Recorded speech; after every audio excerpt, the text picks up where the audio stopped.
మాజీ మంత్రి కేటీఆర్ పై ఎఫ్ఐఆర్ నమోదుకు రంగం సిద్ధమైంది. ఆయన ఎన్నికల నిబంధనలను ఉల్లంఘించారని దానిపై చర్యలు తీసుకోవాలంటూ జీహెచ్ఎంసీ కమిషన్తో పాటు జిల్లా కలెక్టర్కు ఎన్నికల సంఘం మెమో జారీ చేసింది. దీంతో కేటీఆర్ పై ఎఫ్ఐఆర్ నమోదు చేయనున్నట్టు తెలుస్తోంది. ఈ నెల 13న నందినగర్లో ఓటు వేసిన తర్వాత కేటీఆర్ మీడియాతో మాట్లాడారు. తెలంగాణ తెచ్చిన పార్టీకి, తెలంగాణ సాధించిన నేతకు తాను ఓటేశానని, మీరందరూ కూడా ఓటు వేయాలని కేటీఆర్ అన్నారు. దీనిపై కాంగ్రెస్ సీనియర్ నేత నిరంజన్ ఇచ్చిన ఫిర్యాదు మేరకు ఈసీ స్పందించింది.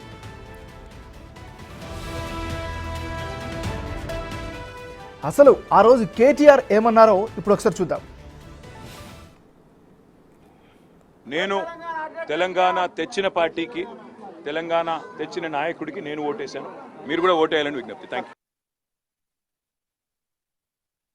నేను తెలంగాణ తెచ్చిన పార్టీకి, తెలంగాణ తెచ్చిన నాయకుడికి నేను ఓటేశాను. మీరు కూడా ఓటేయాలని విజ్ఞప్తి. Thank you.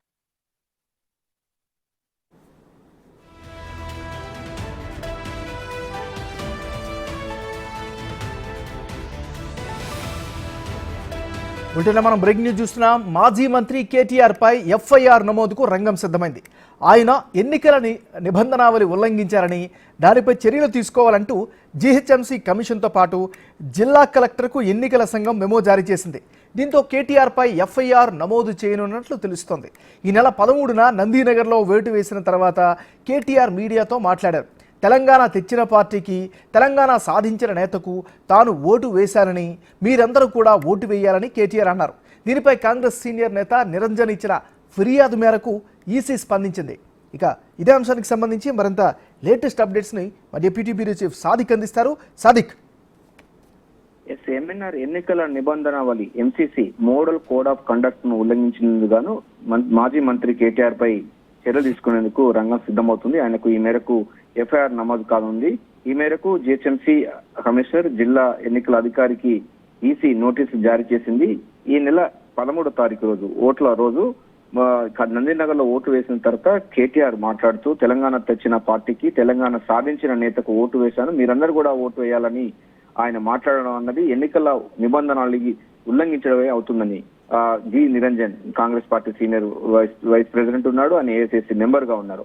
ఆయన ఇచ్చిన ఫిర్యాదు మేరకు ఈసీ పూర్తి స్థాయిలో ఎంక్వైరీ చేసిన తర్వాత ఫుటేజ్, అదేవిధంగా వీడియో క్లిప్ చూసిన తర్వాత ఆయనపై చర్యలు తీసుకోవాలని సంబంధిత జిహెచ్ఎంసీ కమిషనర్ కి అయితే మేము జారీ చేయడం జరిగింది. ఎవరైతే అంటే ఎన్నికల నిబంధన వాళ్ళు ప్రధానంగా ఎన్నికల ప్రచారంలో కానీ, లేకపోతే ఓటు ఎవరికి వేసాము అన్న విషయాన్ని ఎవరు కూడా చెప్పకూడదు ఓటరు. సో కానీ దానికి విరుద్ధంగా కేటీఆర్ మాట్లాడడం, తాను తెలంగాణ తెచ్చిన పార్టీకి ఓటేశానని, అదేవిధంగా తెలంగాణ సాధించిన వ్యక్తికి మీరు కూడా ఓటేయాలని వ్యాఖ్యానించడం, ఇది పూర్తిగా ఎన్నికల నిబంధనలకు వస్తుంది. ఆయన ఓటు చెల్లదు. ఇప్పుడు ఏమన్నా దీంట్లో ప్రధానమైన అంశం చూసినట్లయితే ఎఫ్ఐఆర్ తో కాదు, ఆయన ఓటు చెల్లదు. దానికి సంబంధించిన అంశం పైన కూడా కసరత్తు ముమ్మరం చేయబోతుంది ఈసీ. సో మాజీ మంత్రి కేటీఆర్ ఓటు కూడా ఇక చెల్లకుండా ఉండే విధంగా ఇప్పటికే చర్యలు తీసుకోవాలని కూడా జి నిరంజన్ చెప్పడం జరిగింది. సో నిరంజన్ చెప్పినటువంటి అంశాలు, అదేవిధంగా ఫుటేజ్, ఇవన్నీ చూసినట్టయితే ఆయన నిబంధనావళికి పూర్తిగా విరుద్ధంగా చేశాడు కనుక ఆయన ఓటు చెల్లకుండా ఆయన ఓటును డిలీట్ చేసే అవకాశం అయితే కనబడుతుంది.